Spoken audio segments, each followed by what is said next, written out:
Hello အားလုံးပဲမင်္ဂလာပါခင်ဗျာကျွန်တော်တို့ဝင်းနာတင်မြန်မာ YouTube Channel ဘောလုံးပွဲသုံးသက်ချက်ကနေမှပြန်လည်ကြိုဆိုလိုက်ပါတယ်ခင်ဗျာဟုတ်ကဲ့ကျွန်တော်တို့ဒီနေ့ညမှာတော့ကျွန်တော်တို့ Champion League ပွဲစဉ်တွေ Quarter Final Champion League ပွဲစဉ်တွေရှိတယ်နောက်ကျွန်တော်တို့ England Championship ကပွဲစဉ်တွေလည်းရှိတယ်ပေါ့နော်ဆိုတော့ Champion League က2ပွဲနဲ့ Championship က2ပွဲကိုဒီနေ့သုံးသက်ပြီးမှဖြစ်ပါတယ်ခင်ဗျာဟုတ်ကဲ့ပထမဦးဆုံးအနေနဲ့ကျွန်တော် Champion League ကပွဲစဉ်တွေဖြစ်တဲ့ကျွန်တော် Arsenal နဲ့ Real Madrid မှာပေါ့နော်ဒီမှာတော့ Ancient Arsenal ကနေပြီးတော့ကျွန်တော်တို့ level 50ရှုံးကိုပေါင်းကြည့်ရကျွန်တော်မနက်ကတော့ကျွန်တော်နှလုံးကို60ရှုံးအခုကတော့နှလုံးကို90ရှုံးဆိုပြီးတော့ပေးထားတာတွေ့တယ်ပေါ့နော်ဆိုတော့ကျွန်တော် Arsenal ဒီကျွန်တော်တို့အိမ်ကွင်းမှာ PSG ကို2-0နဲ့နိုင်ခဲ့တယ်Shakhtar Donetsk ကို1-0နဲ့နိုင်ခဲ့တယ် Monaco 3-0နဲ့နိုင်ပြီးတော့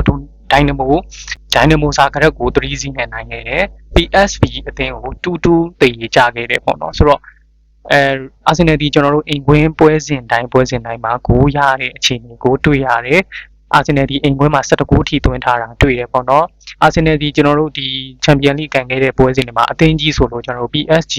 တွေ့ခဲ့တယ်2-0နဲ့နိုင်ခဲ့တယ် Inter ကို1-0နဲ့ရှုံးခဲ့တယ် Atalanta ကို0-0ကန်ပြီးတော့ကျွန်တော်တို့တင်ကြခဲ့တယ်ပေါ့နော်ဒီမှာကျွန်တော်တို့ကြည့်ရမယ်ဆိုရင် PSG ကို2-0နဲ့ကန်ခဲ့တဲ့ပွဲမှာ PSG ကအဝေး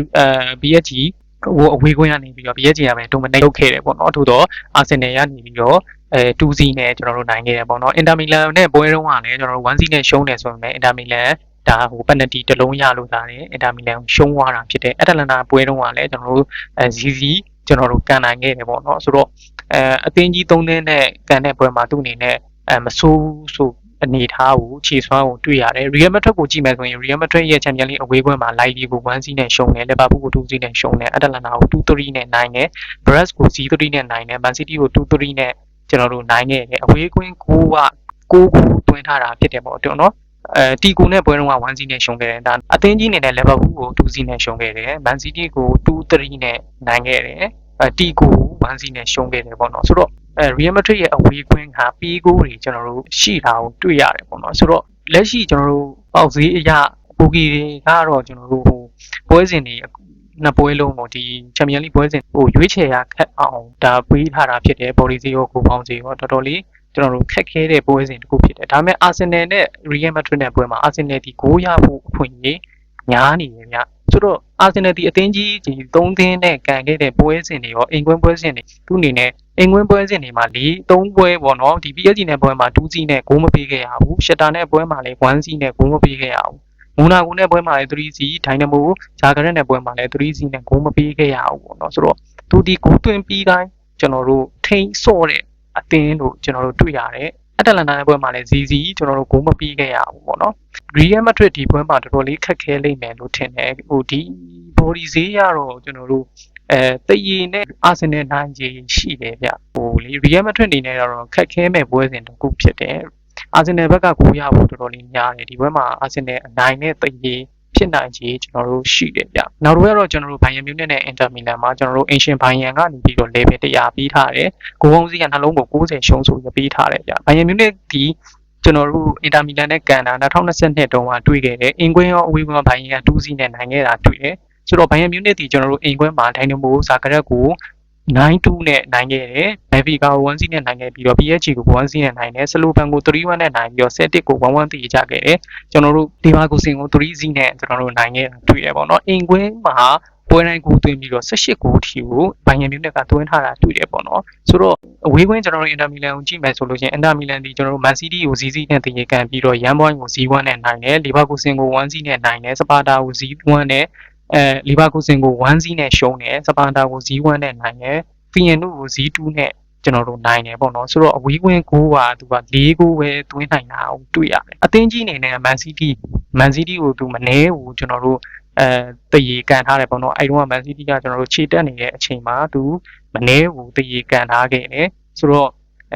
Leverkusen ကိုသူရှုံးတယ်ဒါကတော့ကျွန်တော်တို့ပြောစရာရှိတယ်တကွက်ပေါ့နော်နောက် Feyenoord ကို0-2နဲ့နိုင်ခဲ့တယ်ဒီတသင်းပဲကျွန်တော်တို့သူ့အနေနဲ့အာသာချက်ကရှိတာ Inter Milan ဒီကျွန်တော်တို့ပြီးကိုနဲတာတော့မှန်တယ်ရကိုလည်းသူကနဲနေတယ်ပေါ့ Bayern Munich ဒီပွဲမှာကိုရမယ်ဒီပွဲမှာ Bayern Munich ပဲနိုင်သွားလိမ့်မယ်လို့ကျွန်တော်တို့ထင်တယ် Bayern Munich နိုင်လိမ့်မယ်လို့ကျွန်တော်တို့ထင်တယ် Bayern Munich ဒီကျွန်တော်တို့အင်ကွင်းမှာ18ဂိုးထိရထားတယ်တော့ Inter Milan ဒီ4ဂိုးပဲရထားတယ်ရတဲ့အသင်းတွေကလည်းYoung Boys ကိုဒါဟို0-1နဲ့နိုင်တယ်Sparta Prague ကို1-0နဲ့နိုင်တယ် ဒါဖီယန်တို့ကိုဇီးတူးထည့်နိုင်ခဲ့တဲ့အတွက်ကြောင့်ဒီလိုအသင်းငယ်တွေကိုပဲနိုင်ခဲ့တာပေါ့နော်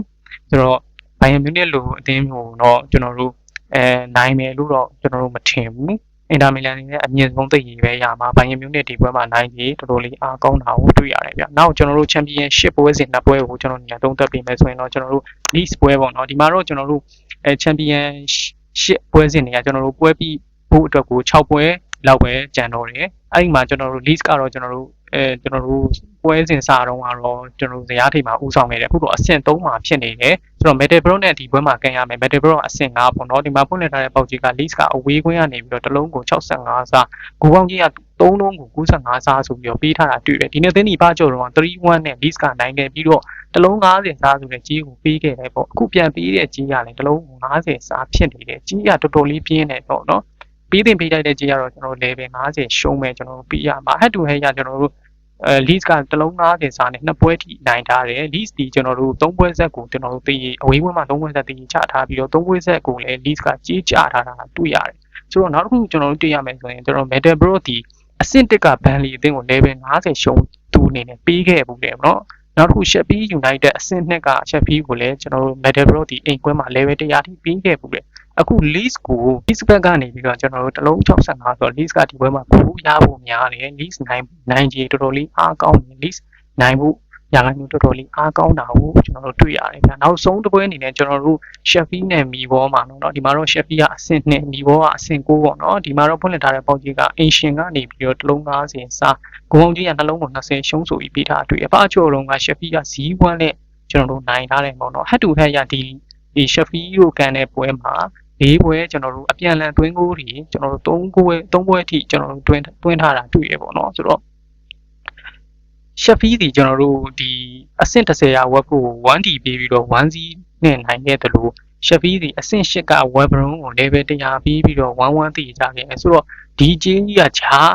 ချထားတဲ့ဂျီးတစ်ခုလို့ကျွန်တော်တို့တွေ့ရတယ်တစ်လုံး90စားဆိုတဲ့ Sheffield ရဲ့ဂျီးက Sheffield ကနောက်ဆုံးပွဲကကျွန်တော်တို့ရှုံးထားတာလည်းတွေ့တယ်ပေါ့နော်ဆိုတော့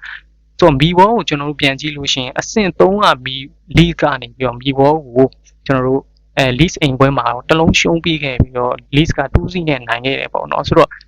Millwall ဒီအဝေးကွင်းကျွန်တော်တို့3ပွဲဆက်ကိုမရခဲ့တာတော့မရှိသေးဘူးပေါ့နော်ဒီရာဒီမှာ Sheffield ဒီကျွန်တော်တို့တပွဲရှုံးပြီးတိုင်းနောက်တပွဲနိုင်တတ်တဲ့အခြေအနေလေးရှိတဲ့အတွက်ကြောင့် Sheffield ဒီနေ့နိုင်သွားလိမ့်မယ်လို့ကျွန်တော်တို့ထင်တယ်Millwall ဘက်ကလည်းကိုရလိမ့်မယ်ကိုရမယ့်အနေအထားလေးနည်းနည်းရှိတယ်ပေါ့နော်2-1တပေါက်Sheffield နဲ့ Sheffield ကိုပေါ်လေးရဒီပွဲမှာပို့ပြီးတော့အလားအလာရှိလိမ့်မယ်လို့ထင်ပါတယ်ဗျာဟုတ်ကဲ့ဒီနေ့ကတော့လောက်ပါဗျာကျွန်တော်တို့ငလင်တန်အသင်းပြည်သူတွေလည်းကျွန်တော်တို့အမြန်ဆုံးကျွန်တော်တို့ထူထောင်နိုင်ပါစေစိတ်တော်ကတွေလည်းကျွန်တော်ကင်းဝေးပါစေလို့ကျွန်တော်အနေနဲ့ဆုတောင်းလိုက်ပါတယ်ဗျာအားလုံးကိုကျေးဇူးတင်ပါတယ်ခင်ဗျ